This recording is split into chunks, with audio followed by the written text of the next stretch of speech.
of the NCP-SP is with us. Anish Gawande, is that a fact that the two states and the action of the state governments cannot be compared? Because she says, on one hand, you have the state government protecting the guilty. That's not the case in Maharashtra.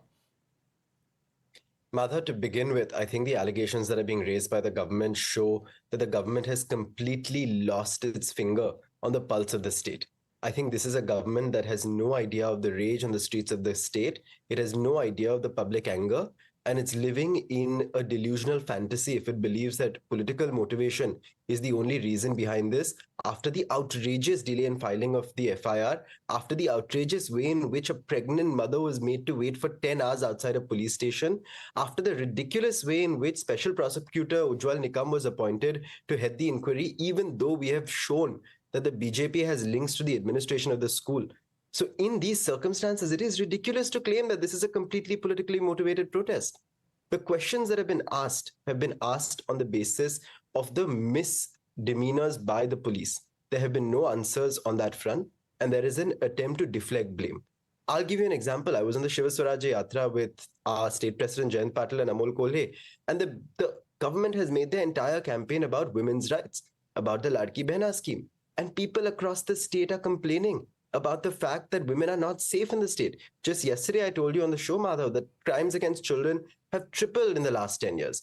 Crimes against women have doubled in the last 10 years. This is not just about Badlapur. Badlapur becomes a flashpoint for anger and outrage across the state about a question of women's safety that is being completely not addressed by the government here. Let Varun Singh comment on that. Varun Singh, this is just a flashpoint because the government talks about, a Ladli Behan Yojana, so on and so forth.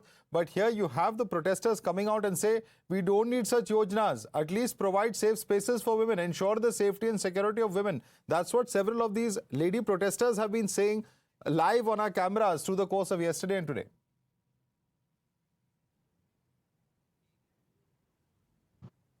Please unmute yourself and speak, Varun Singh.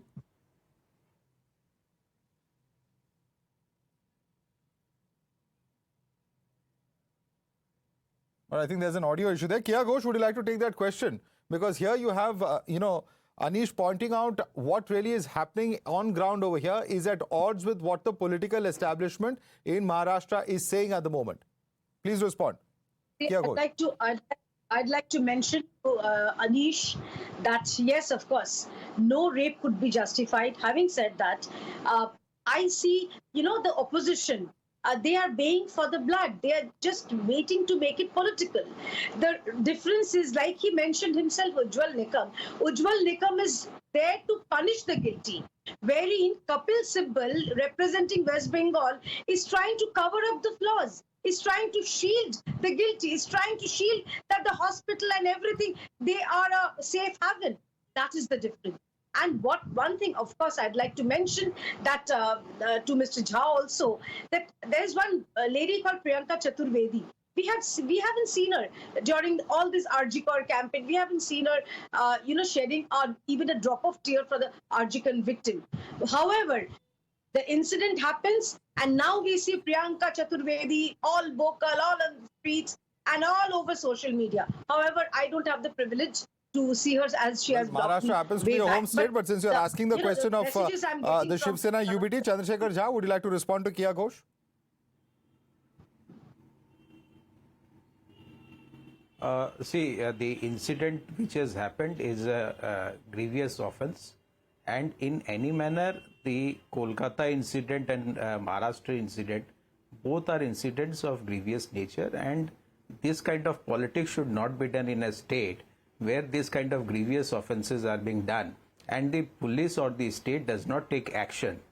So in both the sides, I am saying that the swift action should have been taken, but it has not been taken in both these cases.